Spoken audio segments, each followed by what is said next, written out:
Wall Street Memes Casino, I'm fine. and Sportsbook.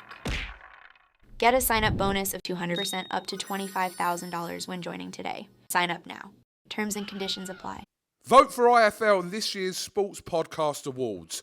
Go to www.sportspodcastgroup.com and vote for us in Best Combat Sports Podcast and the Diverse Voices Awards categories. IFL Pod, available across all major streaming platforms now. This is Oscar Bevis for IFL TV. Nathan, it's good to see you, my friend. Happy New Year. And may I say congratulations, albeit late, on being the British champ, the first time I've seen you since. First off, how are we? And secondly, has life changed for Nathan Heaney? Yeah, well, everything's great. I've had a great Christmas and stuff. It was really good. I think December's a very busy month to me, because obviously I fought November 18th. Those 2 weeks after the fight were very busy with media stuff and talk sports, which was great. But then obviously December itself is a very busy month with Christmas, seeing friends, family, and all that kind of stuff. So it's been full on, to be honest. But life changed. Life hasn't changed. Well, yeah, life hasn't changed at all. Just a few more interviews, that's all. Yeah, it's a few more interviews, mate. But other than that, mate, it's exactly the same.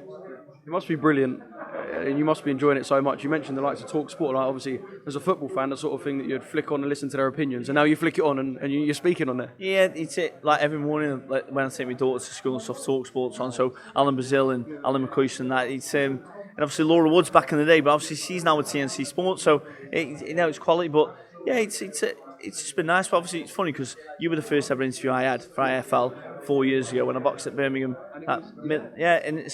And I remember you saying then, and I remember at the time seeing Nancy Kakachi had just won the British title. I remember just touching the belt thinking, that feels amazing. And then 4 years later, obviously I'm the British champion myself and hopefully going on to bigger things. Yeah, I mean, it's been a brilliant... Provided I beat Brad Paul, so I've got to do that first. Of course. It's been a brilliant few years for yourself. And I said to Frank, look, obviously there's a lot of big happenings in boxing at the moment. But surely Nathan's one of your biggest success stories of the last 18 months. And he went, no, he's not. Nathan's his own biggest success story. Obviously, look, the promoters and whatnot do a job, but in the ring, he said, you can't really fault a single thing Nathan's done over the last 18 months.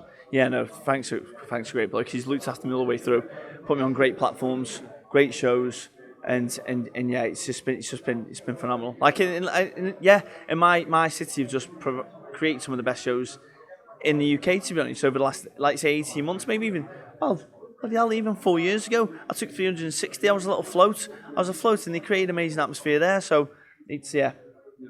Yeah, no, it has been absolutely brilliant.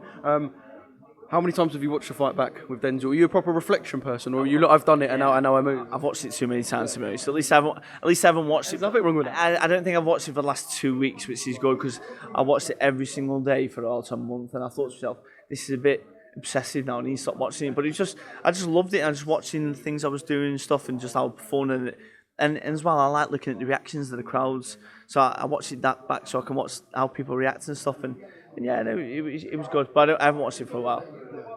I suppose there is something in watching it, and like you said, seeing kind of even little bits you can improve despite winning. This one with Brad, an interesting one, because I guess he's now in the position that you were with Denzel. So, well, yeah, but like Dev said, he made a very good point. In fact, when it comes down to it, if I had to, let's say Denzel Bentley fight didn't happen, and my next fight would have been Brad Paul's, would I have been an underdog or a favourite going into that one? Most likely Brad Paul's would have been the favourite going into that one. So what? Because I beat Denzel Bentley, all of a sudden now, like you said, we've picked him because we think it's an easy fight. Well, one fight removed from that last one, it wouldn't be an easy fight at all. I'd probably be the underdog going into that one. So, no, we don't work like that. If you look at the top 15 in Great Britain as well, there's no easy fights there.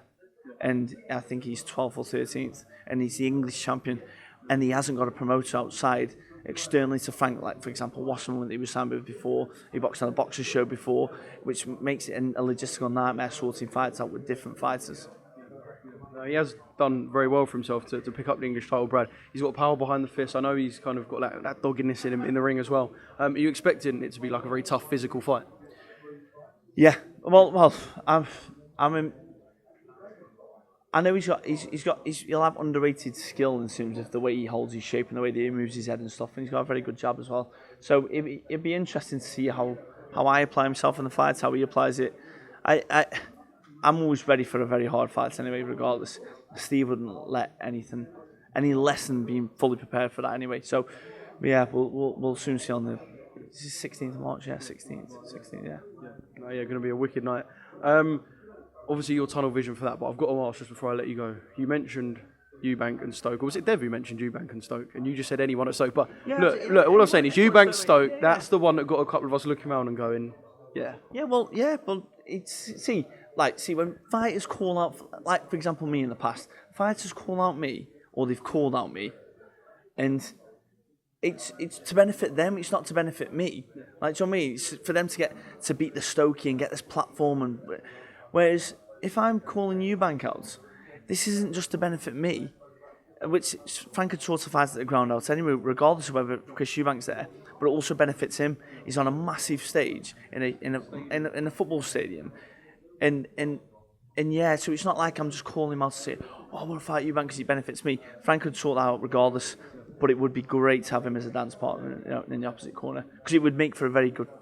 Although I'm not really a guy in the build-up to say certain things, he certainly is. So Would he draw? Because like you said, would he draw stuff out? Who knows? I actually look up to his dad, Chris Eubank Senior, a lot, and I think some of the stuff that comes out is very knowledgeable, and he's got a great thing about him. So I actually do look up to his dad. But it's it'd be interesting to see what happened. But it's pointless talking semantics. It might never happen, but who knows?